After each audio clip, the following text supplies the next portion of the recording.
The Buffalo Bills lost a lot this offseason. Stefon Diggs, Gabe Davis are gone. Leonard Floyd, your team leader in sacks last year, is gone also. Is Buffalo still a Super Bowl contender, though? You look at the offense, there's a lot of new faces who are going to be replacing Stefon and Gabe Davis. Keon Coleman, rookie wide receiver out of Florida State. A lot of Buffalo Bills fans have quickly fallen in love with this dude. You got Curtis Samuel and MVS, who you signed in free agency.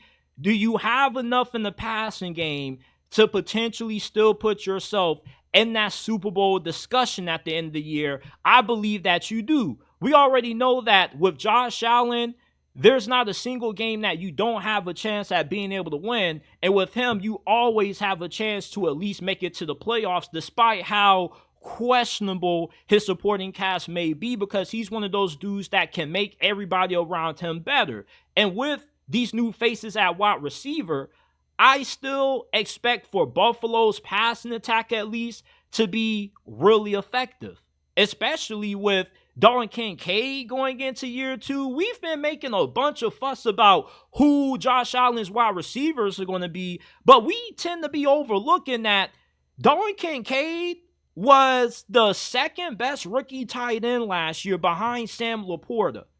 And at times, he was their number 2 option in that passing game behind Stefon. Now, you have the opportunity, if you're Dalton Kincaid, to really lock down the role of being Josh Allen's go-to target.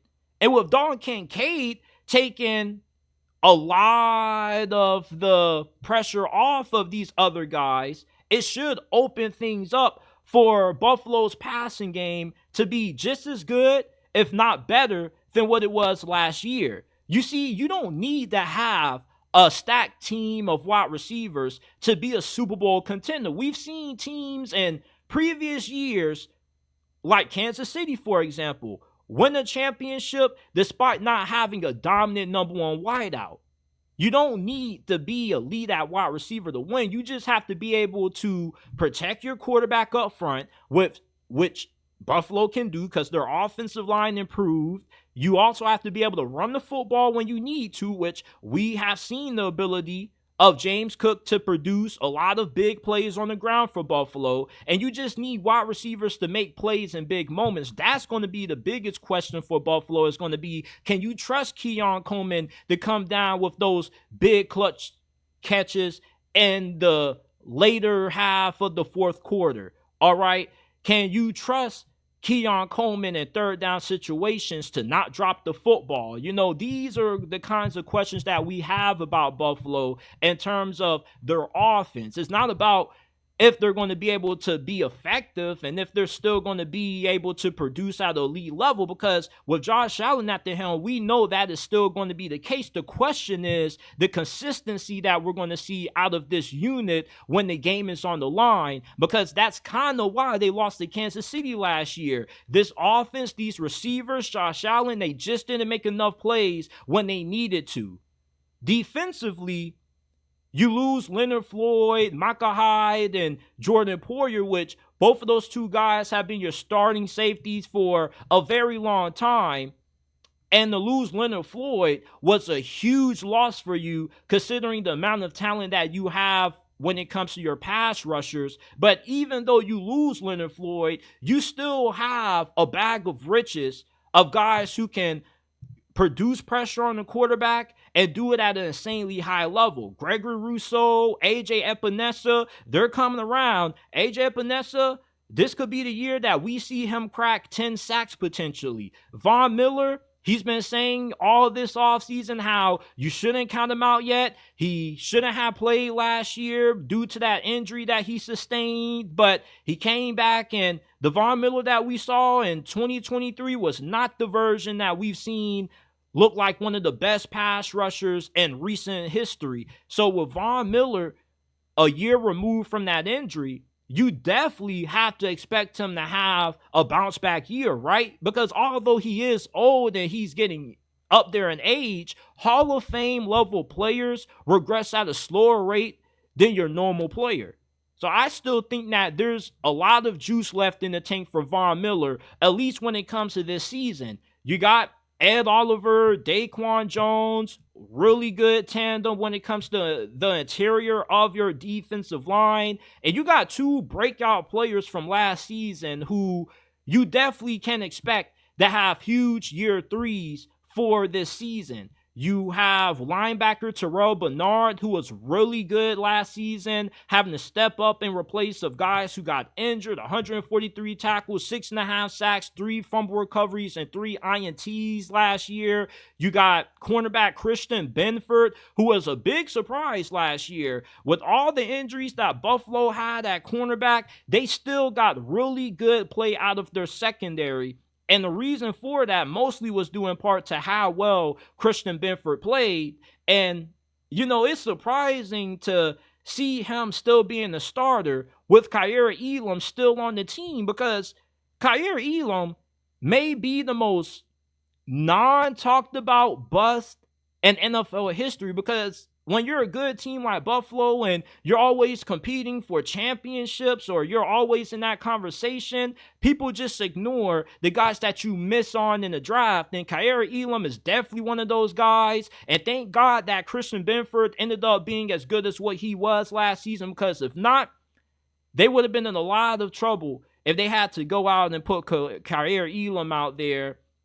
What's the floor for Buffalo? How bad could they be this season if everything goes left? Well, even at their worst, they still should be able to win the AFC East. I am not high on this division at all. I don't really have huge stock in the New York Jets. I'm low on the Dolphins too, and the Patriots, we know that they're not going to be good this year. So this easily should be another season where Buffalo continues to dominate with another AFC East title and potentially a wild card exit if everything goes left. Okay, you know that it's a lock for you to win the AFC East, but a disappointing season for you would be not winning a playoff game, because at this point you expect Buffalo to at least make it to the second round of the postseason. And if everything goes wrong for you this year, an early playoff exit definitely is in the cards for you. Now, what's the floor versus what the ceiling is for the Buffalo Bills? What's their potential? What if they actually play up to expectations and the level of talent that they have on this team? Well, this is definitely a squad that I see in the AFC Championship. And I thought that we were going to see Josh Allen versus Lamar in the AFC Championship game last year, but they just can't find a way to stop that damn Patrick Mahomes, man.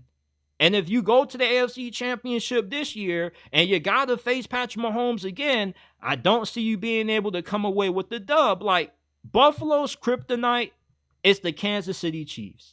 If it wasn't for Kansas City, maybe Josh Allen would have already won a championship by now. But I can't trust Buffalo anytime they have to go head-to-head against Mahomes and Andy Reid. It just is a bad matchup for him, man. It's just like Kansas City just has their number. There are certain teams that no matter how good they are, they just can't seem to beat that one team that they have the ability to beat. So I don't see Buffalo falling out of the Super Bowl window, but I don't see them making it to the Super Bowl this year. They definitely are still Super Bowl contenders, but I don't trust them to beat a team like Kansas City or even the Ravens in the playoffs. So I think their potential this year, if everything goes right, is that they make it to the AFC Championship game. They put up a big fight. It comes down to a last-minute score, and unfortunately, the ball bounces in the other favor for the opposing team, not named the Buffalo Bills. But overall, this should be still one of the best teams in the AFC. You don't got a lot of comp in your division. You also are going to have really good quarterback play out of Josh Allen, who's been a top 3 QB for the last 2-3 years now. Your defense has always been elite under Sean McDermott, and I don't expect that to drop off, even though you lost a good amount of depth and talent.